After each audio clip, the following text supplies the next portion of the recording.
1, 2, 3. Oh, tip-top, tippity-top-top, tippity-tippity-tippity-tippity-toe. Yeah, tippity-dip, tippity-dip, tippity-tip, tippity-tippity-tippity-toe. Good afternoon. Hey. Good afternoon. ChiIL Mama is here today with the Dokee brothers. That's right. We just finished a set here at Beat Kitchen. If you'd like to start with a quick introduction.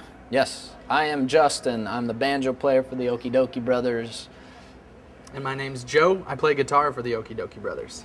Now, I understand you guys grew up together. You were childhood friends and knew each other from what, the age of 3? That's right. We knew each other since we were 3 and grew up in Denver, Colorado together.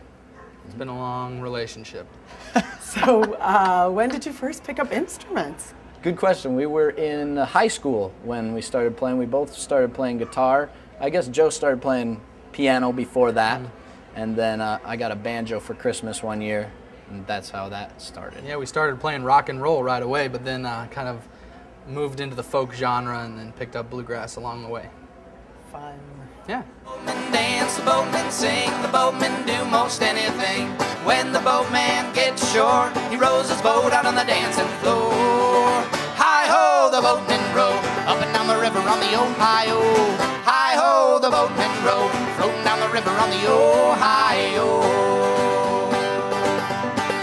I love the concept. This sounds fantastic. You guys took a whole crazy, a month canoeing. That's right. On the Mississippi River? Yep, we took a month-long canoe trip down the Mississippi River from Minneapolis, Minnesota to St. Louis, Missouri. And we were out there writing songs and filming and camping. A CD and a DVD. So it's a double set, and it's the first of what we call our adventure album series, which is albums based on real life adventures that we take in nature. So it inspires kids and families to spend time outdoors, get involved with nature while listening to music. Now, did you guys come up with that concept? Was it just a brainstorm, or was Yeah, that suggested to you by somebody? Or it was just an idea we had. So yeah, we think it's important to get kids outside, enjoying the outdoors, so we can learn more about it and more about ourselves through that. So they can hear some great music and then maybe get inspired to do a little canoeing themselves. Exactly. It's an outdoor. Wow. My mama don't allow no banjo picking round here. My mama don't allow no banjo picking round here. No, no, no, I don't care what my mama don't allow. Gonna pick on a banjo anyhow. Mama don't allow no banjo picking round here. Last CD Tor produced, Tor Himes, producer from LA, produces a lot of Kindie bands. He produced Take It Outside, which is our last CD, and then we worked with Dean Jones, producer from around the Woodstock, New York area, Rosendale. He has a hay bale studio there that we spent 2 weeks recording with Dean Jones. It was a great experience. I understand you have some other Kindie big names making some cameo appearances on this one? Yeah, that's right. We have Morgan Taylor from Gustafer Yellowgold and his wife Rachel, and Elizabeth Mitchell.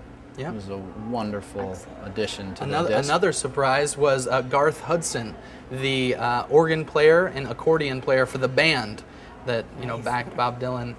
Sure. He was in the area, so we called Garth Hudson up and had him record some accordion on the album too, which was a big surprise for us and an honor because we're big band fans. Yeah, what a serendipity, huh? Yeah, it's pretty cool. I understand you still have an adult band as well. Yeah, we do play for adults in bars in Minneapolis and St. Paul area. So what name do you play under? Well, we go by the Mountain City Songsters. Yeah. Sometimes we do Dokee brothers and we just do a kids show for adults at the bar and they don't even know the difference. That works. Yeah. Adults are sometimes big kids, right? Exactly. Absolutely. And you don't dumb it down at all. My 8-year-old said, I don't want to hear any more songs that go one little ducky, two little duckies, Yeah. But music is universal. I mean, there's so much great music that appeals to adults and kids. Definitely. We kind of try to send it over the kids' heads a little bit, get to the adults and the kids will still enjoy, the basic parts of the music. Yeah, it makes them stretch for it a little bit, and I think the kids enjoy a challenge like that, to think about things a little bit more, ask their parents if they don't understand, and if they're stretching, they're growing. So that's our philosophy.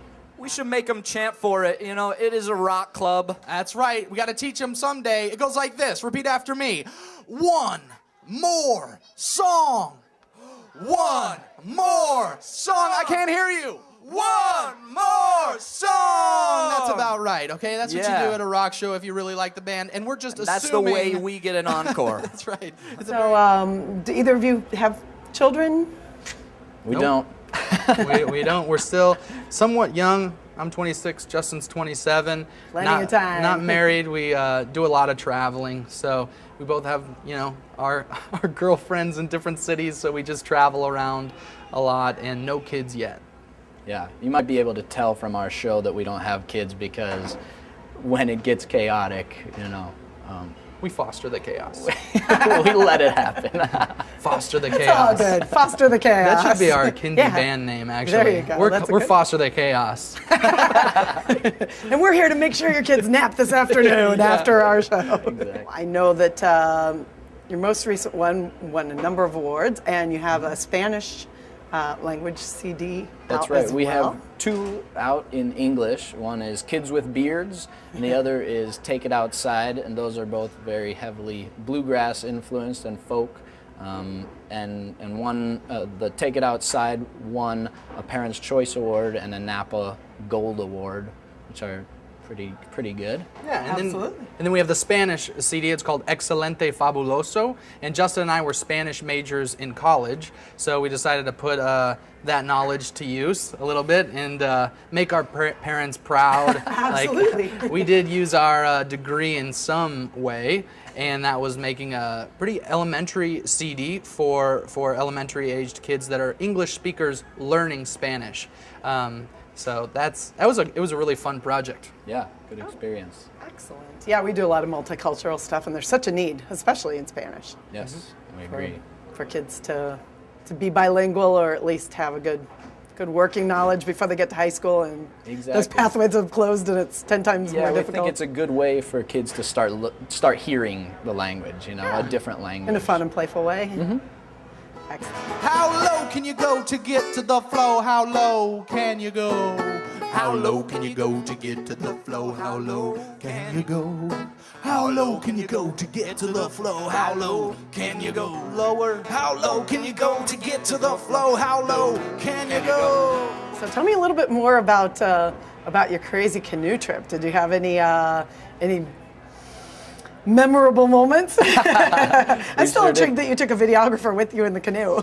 Yeah. And managed to keep all the gear safe. Luckily, There's we a had number of experiences we had. We did have a number. We had a river guide who kind of kept us sane throughout the whole thing. And dry. Yeah, he kind of made a lot of those decisions when we didn't know if it was safe to get on the river or not, or camp in certain areas. But yeah, we had good experiences and some rough ones. A good one was we met great people along the way the whole time. Just people that were willing to lend a hand, be a part of the film, interviews, tell us about the river. We met this one guy. His name was Kenny Solway. He had lived on the river for 35 years in a shack in the back swamps, and he told us all of his stories and his reflections on the river, which were great. And then we had kind of a crazy experience one night. Well, we had, let's see, some of the more interesting experiences were bugs. Lots of mosquitoes, ticks, all kinds of things like that, which are just part of nature, just something to get used to while you're sleeping outdoors, you know. And then storms. We had one big storm that we got hit by, and turned out okay, but it was in the middle of the night. Lot of rain and lightning, and intents to it's go through scary. outside, huh? Yep, it's scary, and you take the river for what it is, and just accept that as much as you can. Not all things are good on the river, you know. Yeah, it was an eye-opening, humbling experience. But really, other than that, it was pretty smooth sailing. Or paddling, if you will. We kind of floated every day, and we made about 25 miles a day on average. So. Wow. Very cool. Rosita the skeeter, ain't no skeeter sweeter, but she's a man-eater. Rosita the bug, Rosita the skeeter, ain't no skeeter Rosita sweeter, but she's a man-eater. Rosita the bug. We're all about eco-friendly living, and it sounds like you're kind of in that vein as well. Do you have anything in particular that you are doing to make the world a greener place? Well, one Put you on the thing, spot there. one thing in particular was instead of driving a car for a month, we decided to transport ourselves by canoe, and that's no emissions. Part of our whole mission, as we have said, is getting kids outdoors, which we believe, offers a greater eco-living experience. Yeah, and off of that, just to piggyback quickly, so instead of kind of giving direct lessons of recycle or reuse this or don't litter, I guess it's more of creating a culture around the music that makes kids and families kind of start a relationship with nature so that it's inherent in their actions later in life, that they just wouldn't even really think about those types of things because they've had such great experiences with nature in the first place. So it's a respect and a relationship rather than a bunch of don't do rules. You got it. That's what we believe. Yeah. Excellent. Very cool. Do you have any words of wisdom for parents that want to foster creativity and music appreciation in their kids? Get them listening to music early and maybe start them out on a ukulele. That's my favorite thing. It's an easy instrument and it's small. I don't know. I think that's kind of cool. I think when somebody asks that question to me, how do you foster creativity within your children?